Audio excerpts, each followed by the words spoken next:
Watch and burn. I think I will discuss, or today I will discuss, Jesus Christ, Men Without Hats, Rhythm of Youth.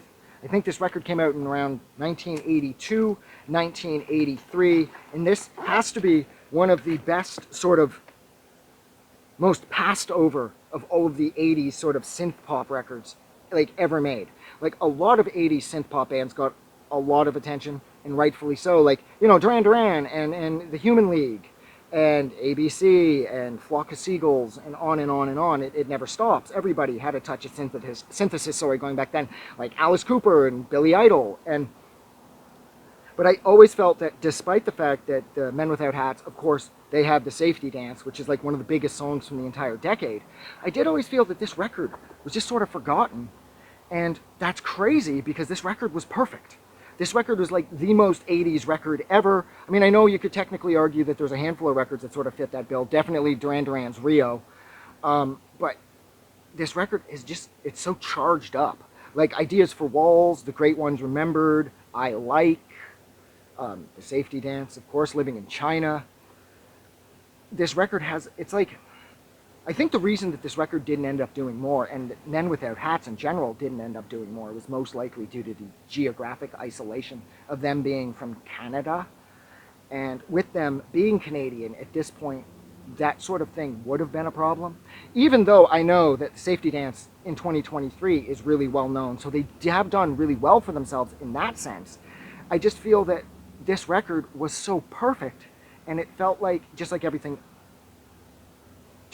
else in the 1980s, like, and then you were gone, you know? They had the Safety Dance, and that was kind of it.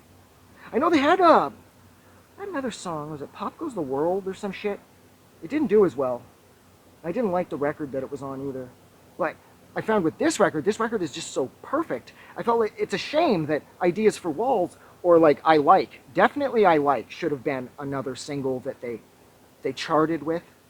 But then at the same time, Living in China, too, I mean, that song's really catchy as well.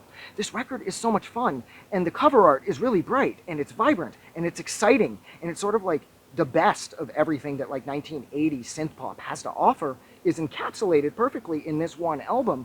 And I just feel like nobody really talks about it anymore.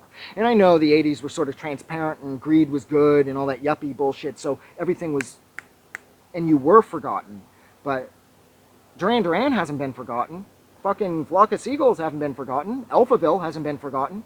And Men Without Hats, this record is right up there with fucking anything Duran Duran did, or Alphaville for that matter.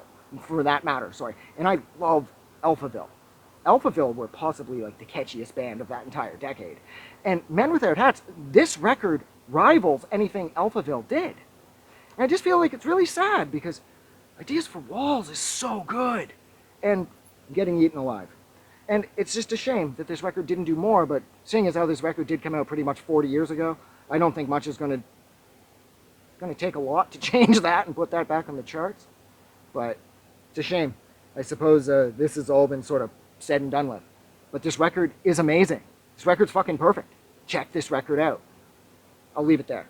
So thank you so much for hanging out with me for just about 4 minutes while I discussed Men Without Hats. Absolutely fucking killer 1982 album, I'm going to say, and that is Rhythm of Youth.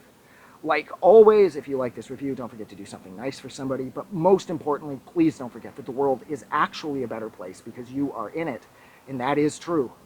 And I'll talk to you guys soon. Have a good night.